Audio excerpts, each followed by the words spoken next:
ابھی ہماری نوجوان نسل جو ہے نا مولانا یوٹیوب صاحب سے پڑھتی ہے، جانتی کچھ نہیں ہے، کس قوم کا بندہ مسئلہ بتا رہا ہے، اس کا دین نہیں معلوم، اس کا ایمان نہیں معلوم، اس کا مسلک نہیں معلوم، اور اس مسلک کو لا کے ٹھوک کے عمل کرنا شروع کر دیتے اور چار لوگوں کو اور بھی سمجھا دیتے. اس کی دلیل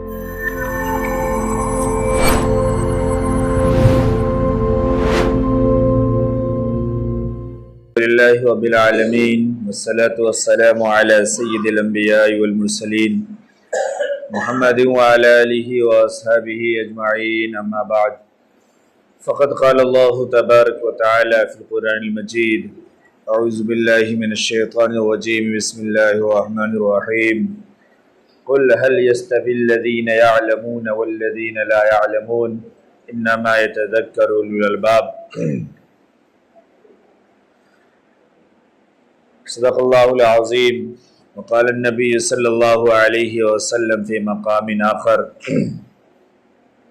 خیرکم من تعلم القرآن وعلمہ، وقال فی مقام من یرد اللہ بہ خیرا یفقہہ فی الدین، او کما قال علیہ الصلاۃ والتسلیم. اللہم صلی علی محمد وعلی آل محمد وبارک وسلم کما صلیت وبارکت علی ابراہیم وعلی آل ابراہیم انک حمید مجید. اللہ تبارک و تعالیٰ کا کرم اور احسان ہے. اللہ تبارک و تعالیٰ نے ہم تمام کو ایک بار پھر اپنے بارگاہ میں حاضری کی توفیق مرحمت فرمائی. اللہ تبارک و تعالیٰ اپنے بندوں سے جب محبت فرماتے ہیں، اپنے بندوں سے پیار فرماتے ہیں، اپنے بندوں پر جب نظر رحمت فرماتے ہیں، اور بندہ جب گناہوں کو چھوڑنے کا ارادہ کرتا ہے اور اپنے رب کی صدا کی طرف آگے بڑھنے کی کوشش کرتا ہے، پھر اللہ تبارک و تعالیٰ اسے اپنے بارگاہ کی اور اپنے نام لینے کی توفیق عطا فرماتے ہیں. لیکن جب بندہ اللہ سے دوری اختیار کرے، اللہ کے احکام سے دوری اختیار کرے، اللہ کے گھر سے دوری اختیار کرے اور وہ اس سے بھاگنے کی کوشش کرے، متنفر رہے، پھر وہ بندہ اتنا دور بھاگ جاتا ہے کہ پھر وہ چاہ کر کے بھی رب کے دربار کی طرف نہیں آ پاتا. اس لیے اللہ تبارک و تعالیٰ کے احکام کو پورا کرنے کی بھرپور کوشش کرنی چاہیے. جناب محمد رسول اللہ صلی اللہ علیہ وسلم کے سنت اور مقدس طریقے کے مطابق زندگی گزارنے کی کوشش کرتی رہنی چاہیے، اور ہر وقت اس کے لیے اللہ سے دعائیں کرتے رہنا چاہیے، اللہ سے توفیق مانگتے رہنا چاہیے. جب دعا کرتے ہیں اور اللہ سے توفیق مانگتے ہیں پھر ہر کام کا کرنا آسان ہوتا ہے. لیکن جب دعا نہیں کرتے، اللہ سے توفیق بھی نہیں مانگتے اور پھر اللہ کے احکام کو پورا بھی نہیں کرتے، پھر انسان شیطان کے حوالے ہو جاتا ہے. وَمَن يَعْشُ عَن ذِكْرِ الرَّحْمَنِ نُقَيِّضْ لَهُ شَيْطَانٌ فَهُوَ لَهُ قَرِينٌ. جب اللہ کو یاد کرنا چھوڑ دیتا ہے آدمی، جب اللہ کی باتوں کو یاد کرنا چھوڑ دیتا ہے، اللہ کے فرمان کو یاد کرنا چھوڑ دیتا ہے، اللہ کا ذکر نہیں کرتا، اللہ کی باتوں پر دھیان نہیں رکھتا، پھر اللہ تبارک و تعالیٰ ایسے شخص کو شیطان کے حوالے کر دیتے ہیں. وَمَن يَعْشُ عَن ذِكْرِ الرَّحْمَنِ، جو اللہ کی باتوں سے بھاگے گا پھر اللہ تبارک و تعالیٰ اسے شیطان کے حوالے کر دیں گے. اور پھر شیطان ہر وقت جب اس کے ساتھ رہے گا، پھر جب شیطان ساتھ میں رہے گا تو پھر اس کا گناہ کرنا آسان ہوگا اور گناہوں کی طرف اس کا دماغ چلے گا. ہر وقت نفس میں شہوانی اور شیطانی طاقتوں کا زور ہوگا، پھر وہ گناہ کرے گا ہر طریقے سے، ہر راستے پر، ہر جگہ پر، اور شیطان اس سے گناہ کرواتا رہے گا، اور اس کا انجام یہ ہوگا کہ پھر وہ اللہ کی رحمتوں سے دور ہو جائے گا، اللہ کی مغفرتوں سے دور ہو جائے گا، جس کا خمیازہ، جس کا نقصان دنیا میں بھی ہوتا ہے اور آخرت میں تو ہے ہی ہے. اس لیے اللہ کے احکام کو اور اللہ کے نبی علیہ الصلوۃ والسلام کے فرمان کو ہمیں اپنی زندگی کا ہر حال میں حصہ بنانا پڑے گا.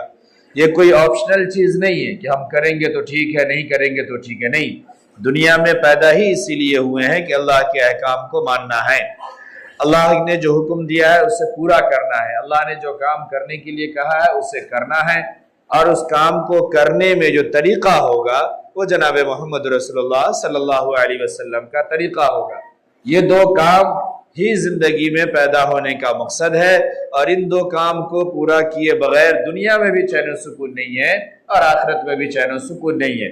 یہ دونوں کام کوئی ایسا نہیں ہے کہ ہاں کر لیں گے، کبھی کر لیں گے، یا جب دل چاہے گا تب کر لیں گے، یا جب موقع ملے گا تب کر لیں گے، ایسا نہیں ہے۔ بالغ ہونے کے بعد سے، بلکہ ذرا سا عقل و شعور ہونے کے بعد سے گھر والوں کی ذمہ داری بن جاتی ہے، اور گھر والوں کے بعد بلوغ کے بعد جب شریعت کے مکلف خود ہو جاتے ہیں تو پھر خود کی ذمہ داری ہو جاتی ہے کہ یہ دونوں کام کو پورا کیا جائے۔ ایک یہ کہ اللہ کے احکام، اور دوسرے جناب محمد رسول اللہ صلی اللہ علیہ وسلم کا سنت اور مقدس اور نورانی طریقہ۔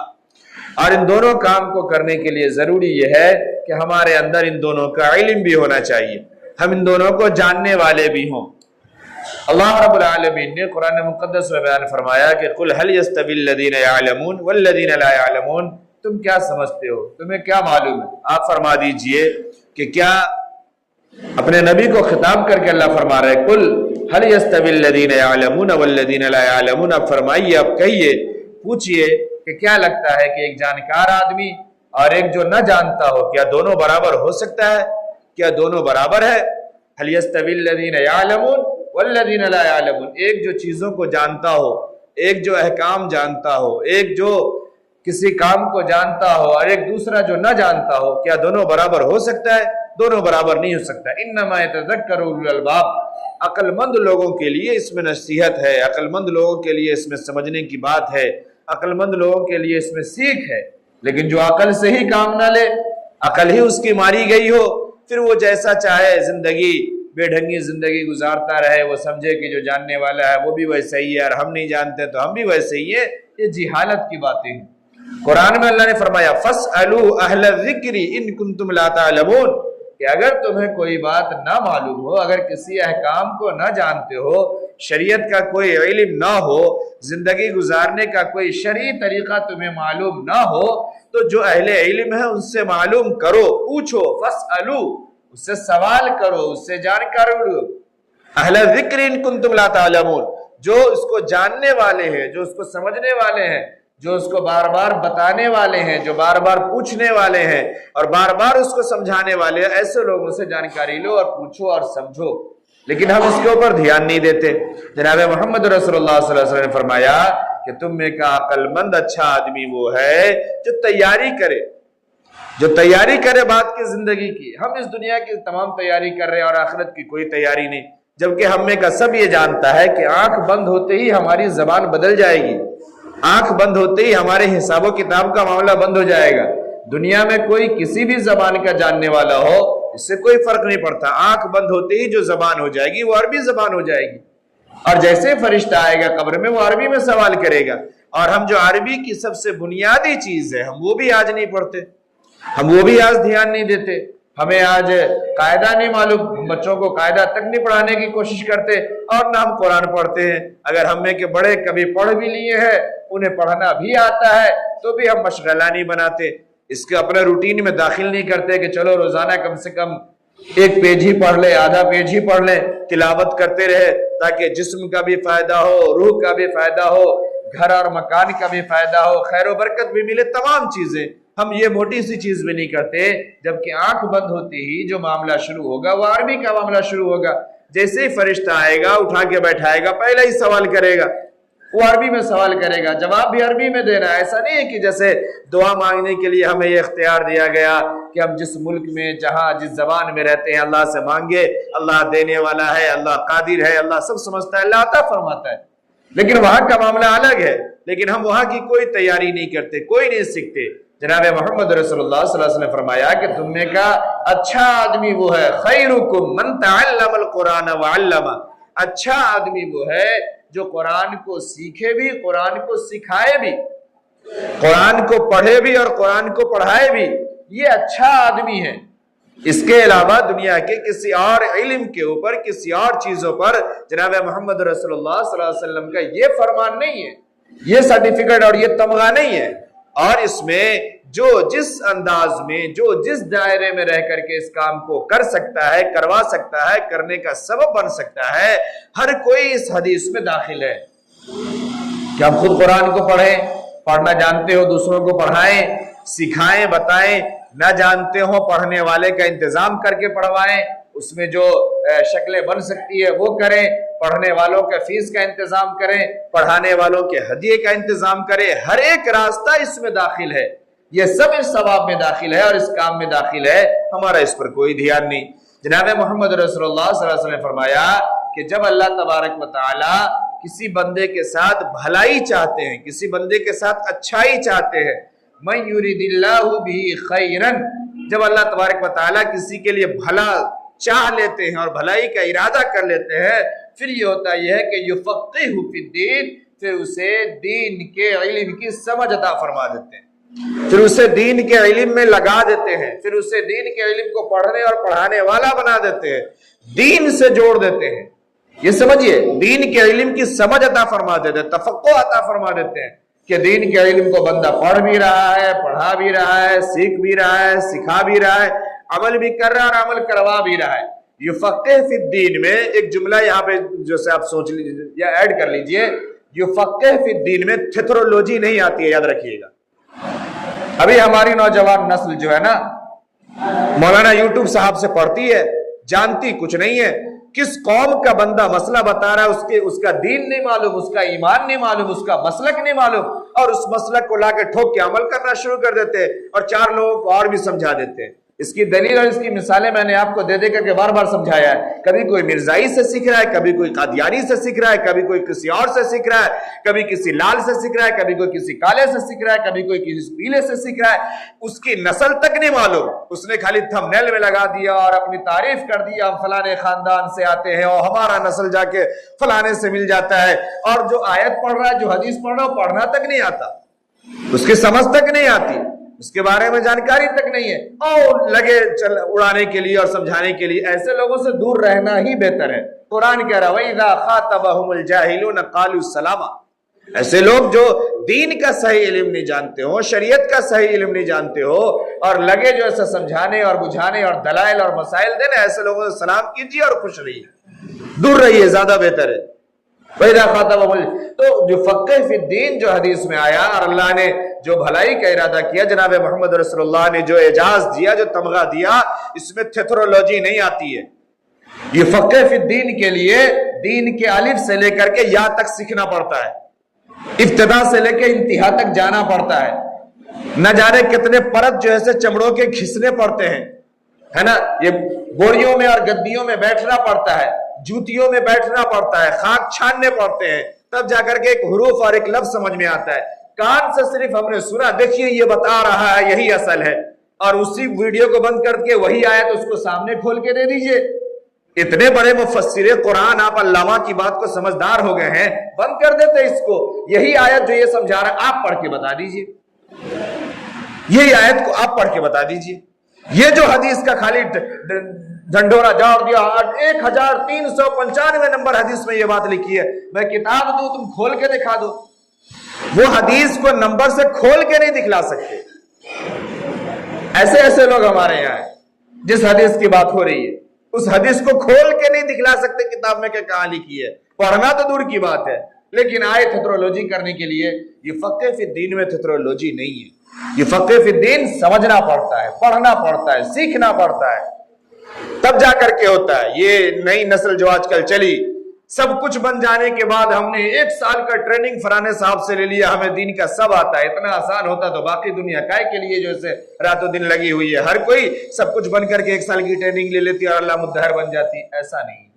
اس لیے میرے محترم بزرگوں دوستوں، میں صرف یہ عرض کرنے کی کوشش کر رہا ہوں کہ اللہ تبارک و تعالیٰ جب بھلائی چاہتا ہے، جب اللہ تبارک و تعالیٰ خیر کا معاملہ چاہتا ہے، تو اپنے دین سے اور اپنے احکام سے جوڑتا ہے، اپنی شریعت سے جوڑتا ہے۔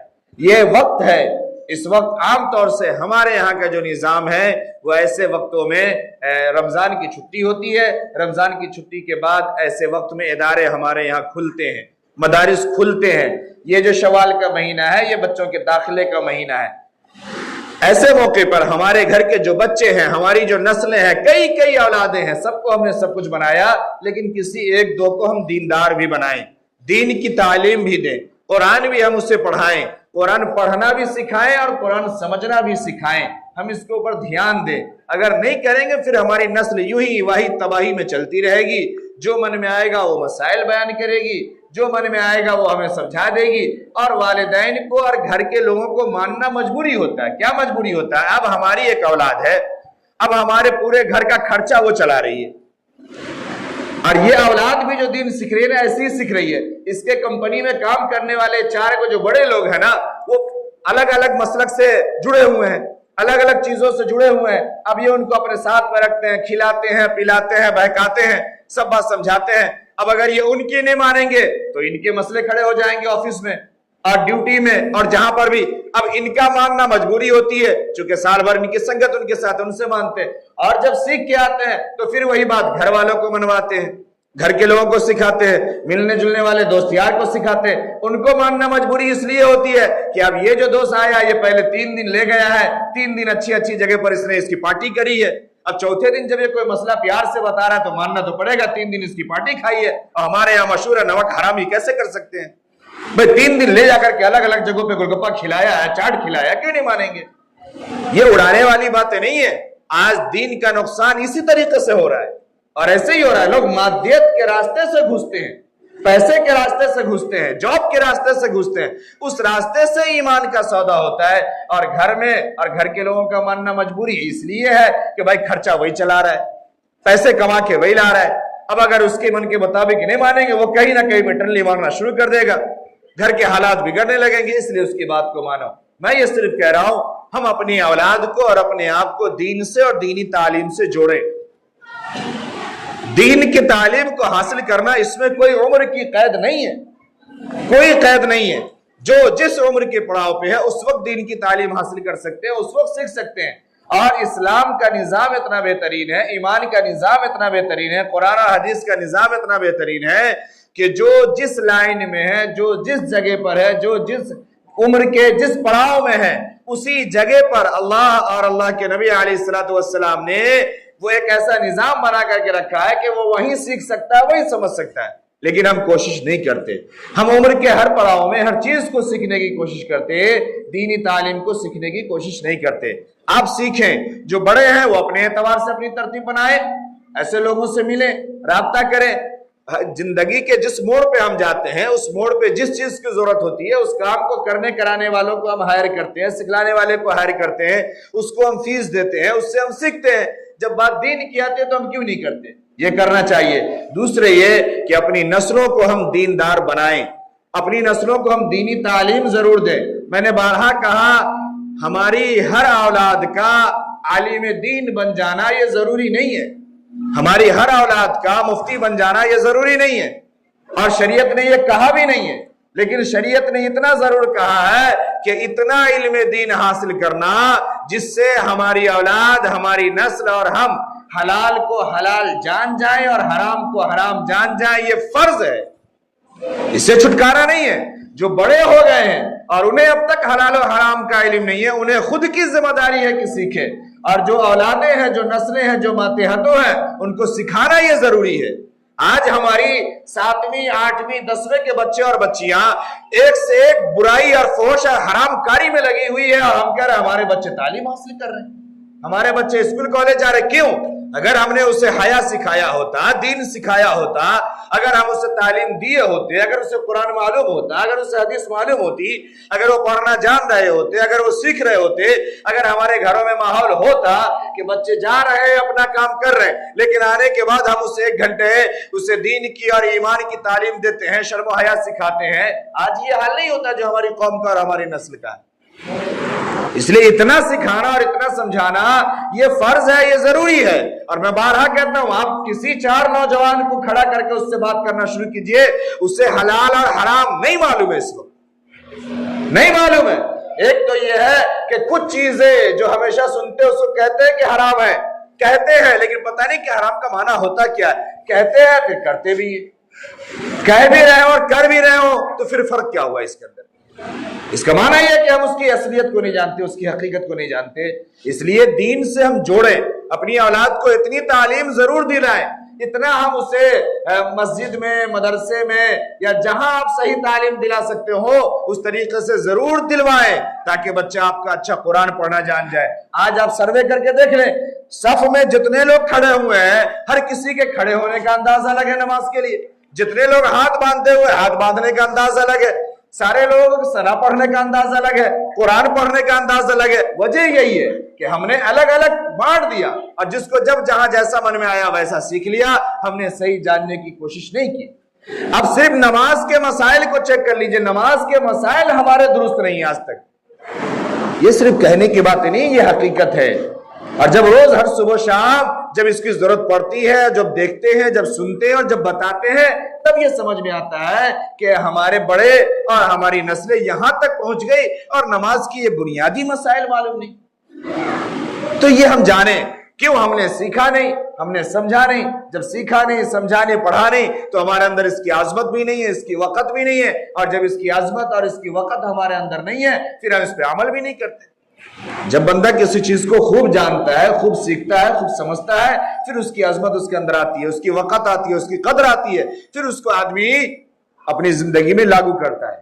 آج ہم نے بس یوں ہی سرسری طور پر ہم نے یہ سمجھ لیا کہ چلو کبھی موقع مل گیا تو کوئی قاعدہ پڑھ لیا، کبھی موقع مل گیا تو ہم نے قرآن پڑھ لیا اور آیت پڑھ لیا، بس یوں ہی ہماری زندگی نکل جائے گی۔ ایسا نہیں، دین پہ آنا ہی پڑے گا، ایمان میں آنا ہی پڑے گا۔ دنیا کٹ جائے گی، یاد رکھیے گا، بار بار میں نے کہا دنیا کٹ جائے گی۔ دنیا کی زندگی ہر کسی کی کٹ رہی ہے۔ یہاں دنیا میں جو بھی پیدا ہوا ہے، ہر کوئی کھا پی کر کے مر رہا ہے۔ یہ انسان کیا، یہ ہمارے سامنے یہ چوپائے گھوم رہے ہیں، یہ جانور گھوم رہے ہیں، کیا یہ بھوکے ہیں؟ کیا ان میں سے ہر کسی کو اس کا مالک باندھ کر کے کھلا اور پلا رہا ہے، ان کے لیے پکا کر کے دے رہا ہے؟ جیسے ہمارے گھر میں ہمارے ماں باپ یا ہمارے بڑے انتظام کر رہے ہیں، ایسا ہو رہا ہے؟ ان کے لیے نہیں ہو رہا، لیکن پھر بھی یہ تمام جانور کھا پی کر کے اپنی زندگی گزار کے مر رہے۔ تو دنیا میں جو پیدا ہوا وہ مرے گا، کھا پی کر کے چلا جائے گا، دنیا کی زندگی کٹ جائے گی۔ فرق یہ سمجھنا ہے کہ ہم انسان ہیں، ہم اشرف المخلوقات ہیں، ہم میں اور جانوروں میں فرق کیا ہے؟ اور قرآن جو یہ چیلنج کر کے کہہ رہا ہے اور سکھا رہا ہے کہ اگر عقل مند ہو تو اس بات کو اچھی طرح جانو، انما یتذکر اولو الالباب، کہ ایک جانکار آدمی اور ایک انجان آدمی برابر نہیں ہوتا، ان دونوں میں فرق ہوتا ہے۔ ہم نے اس فرق کو سمجھا۔ اگر ہم یہ کہتے ہیں آج کہ ہم اچھے گھرانے کے لوگ ہیں، ہم اچھے پڑھے لکھے لوگ ہیں، ہم سمجھدار لوگ ہیں، ہم دیندار ہیں، ہم نے قرآن کو پڑھا ہے، ہم نے اردو کو پڑھا ہے، ہم نے حدیث کو پڑھا ہے، تو پھر یہ دکھ کہاں رہا ہے؟ ایک وہ جو پڑھا نہیں ہے، جانا نہیں ہے، وہ بھی ہماری طرح اٹھ رہا بیٹھ رہا ہے، اور ہم اگر جان رہے ہیں ہم بھی ویسے اٹھ بیٹھ رہے ہیں، تو پھر دونوں میں فرق کہاں دکھ رہا؟ دونوں میں کیا امتیاز ہے؟ یہی امتیاز کو تو سمجھنا، یہی تو علم کا اور شریعت کا شریعت کی اصل روح ہے، اصل جان ہے، کہ ایک بندہ جو شریعت کو جان رہا ہے، شریعت کے اعتبار سے چل رہا ہے، حدیث کو جان رہا ہے، حدیث کے اعتبار سے چل رہا ہے، قرآن کو جان رہا ہے، قرآن کے اعتبار سے چل رہا ہے، جناب محمد رسول اللہ صلی اللہ علیہ وسلم کی سنت کو پڑھا ہے، سیرت کو پڑھا ہے، تو آپ کے مطابق زندگی گزار رہا ہے۔ اور ایک بندہ خالی کہے کہ ہاں ہم جانتے ہیں اور کرے کچھ نہیں، کیسے مناسب ہو سکتا؟ نہیں برابر ہو سکتا، دونوں برابر نہیں ہو سکتے، یہ قرآن کا فیصلہ ہے۔ اس لیے ابھی وقت ہے ہم اپنی نسلوں کو دینی تعلیم دیں، قرآن پڑھائیں اور ڈھنگ سے پڑھائیں، حوصلے سے پڑھائیں اور جذبے سے پڑھائیں۔ ایک بات میں اور کہوں، یہاں پہ میں دیکھا، ہر جگہ دیکھا، اور آپ کے یہاں کے لگ بھگ 9 سالوں کا تجربہ، جب ہمارے بچے پڑھنے والے نہیں ہوتے ہیں، پیمپرز کے اندر ہوتے ہیں، زبردستی لا کے ان کو مسجد میں چھوڑ جاتے ہیں ماں باپ، اور لمبی لمبی کہانی سناتے ہیں، ہم چاہتے ہیں، ہم سوچ لیے ہیں ہماری اولاد حفیظ بنے گی، آپ محنت کیجیے، ہماری اولاد، ہم سوچے ہوئے اس کو عالم بنائیں گے۔ جب تک وہ بچہ پیمپر میں ہوتا ہے، جب تک مسجد میں آ کے پیشاب پاخانہ کر کے جاتا ہے، یہ بات میں جھوٹ نہیں بول رہا، جو بچے یہاں رہتے ہیں مسجد میں ان سے پوچھئے کہ کیسے صفائی کروانی پڑتی ہے، پوچھئے مؤذن صاحب سے کیسے دھلائی کروانی پڑتی ہے، اور ماں باپ کو خبر بھی کر دے کہ آپ کا بچہ آ کے چٹائی پہ پیشاب پاخانہ کر دیا، لے جائیے گھر سے دھو کے بھیجیے گا، تو بھی برا لگ جاتا ہے۔ امام صاحب ہم کو خبر بھیجے کہ چٹائی دھو دیجیے گا آ کر کے، کیوں بھائی؟ امام صاحب آپ کے بچوں کا پیشاب پاخانہ صاف کرنے کے لیے مسجد میں بیٹھے ہوئے ہیں، مؤذن صاحب اس لیے بیٹھے ہوئے ہیں، بجائے اس کے کہ اس بات کو سنجیدگی سے لینا چاہیے، اچھے سے لینا چاہیے کہ بھائی مسجد کو گندا کر دیا ہے بچہ، چل کے ذرا دیکھ لے چٹائی کا کیا مسئلہ ہے، قالین کا کیا مسئلہ ہے، مسجد کا کیا مسئلہ ہے، اس کو ذرا جا کے ہاتھ بٹا دے کرنے والوں کے ساتھ۔ الٹی شکایت پہنچ جاتی ہے دوسرے تیسرے کو، ہمارا بچہ کیا تھا، پتہ نہیں دھوکہ سے پیشاب کر دیا ہوا، تو ہمارے یہاں خبر آ گئی۔ دھوکہ سے کیا بھائی؟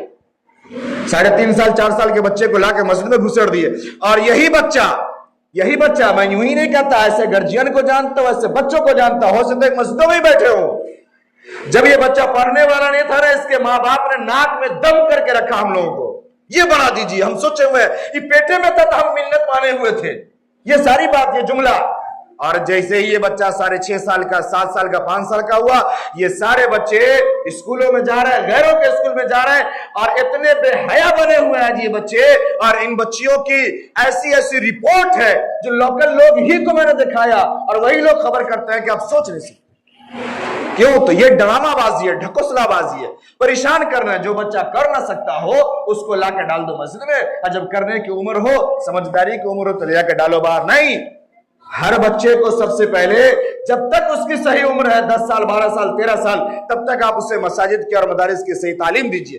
8 سال کے بعد کالج جانے کے لیے اور اس مدرسے جانے کے لیے وہ بچی بڑی نہیں ہو گئی ہے، جہاں پورا کمپلیٹ میک اپ کر کے ساتھ ہر اڑیانیت کے طریقے کے ساتھ گھر سے نکل رہی ہے ماں باپ کے سامنے، تب وہ بچی بڑی نہیں ہوئی ہے. اور مسجد آنے کے لیے 7 سال کی بچی بڑی ہو گئی ہے، اور 7 سال کا بچہ بڑا ہو گیا. اب وہ مسجد نہیں جا سکتا، مدرسہ نہیں جا سکتا، مکتب نہیں جا سکتا، لیکن ہر جگہ جا سکتا ہے، کوچنگ میں جا سکتا ہے، کالج میں جا سکتا ہے. میں اس سے منع نہیں کرتا، آپ دلائیے، سب بنائیے اپنے بچے کو، لیکن یاد رکھیے ایمان والا ضرور بنائیے، مسلمان ضرور بنائیے، دیندار ضرور بنائیے، شرم و حیا کا اسے ضرور تعلیم دیجیے اور ضرور سکھائیے. ورنہ یہ جو ہم رو رہے ہیں نا آج حالات کا، یہ میں نے بار کہا یہ ٹیلر ہے، ابھی اس سے اور زیادہ وبال آنا باقی ہے، اور یہ سب ہمارے اپنے ہی کرتوت کی وجہ سے ہوگا. ظہر الفساد فی البر والبحر بما کسبت ایدی الناس لیذیقہم. ہم اپنے ہاتھوں سے جو پودا لگا رہے ہیں نا، اس پودا کی وجہ سے معاشرے میں، محلے میں، خاندان میں، گھروں میں یہ فساد پھیل رہا ہے. اس لیے اپنے بچوں کو شروعاتی دور میں صحیح وقت میں جس طریقے سے آپ جیسے ہر تعلیم کی فکر کرتے ہیں، دینی تعلیم کی فکر کریں، قرآن کی فکر کرے، حدیث کی فکر کرے، اسے سکھائیں کہ دین کیا ہے، ایمان کیا ہے، اسلام کیا ہے، مسلمانی کلچر کیا ہے، اور ہمارے آباء و اجداد کا طریقہ کیا رہا ہے، اور ہماری زندگی دنیا بھی ہماری کیسے کامیاب ہونی ہے اور آخرت بھی کیسے کامیاب ہونی ہے. تب تو ہم اچھے ماں باپ اور اچھے ذمہ دار ہوں گے، اور نسل بھی ہماری اچھی تیار ہوگی. ورنہ یہ جو ہم دیکھ رہے ہیں یہ کچھ نہیں ہے، یہ ابھی ٹیلر ہے. ابھی اس سے اور برے دن آنے باقی ہیں، جس کے لیے ہمیں اور آپ کو تیار رہنا چاہیے. دعا کریں کہ اللہ تبارک و تعالی ہم تمام کو صحیح سمجھ عطا فرمائے.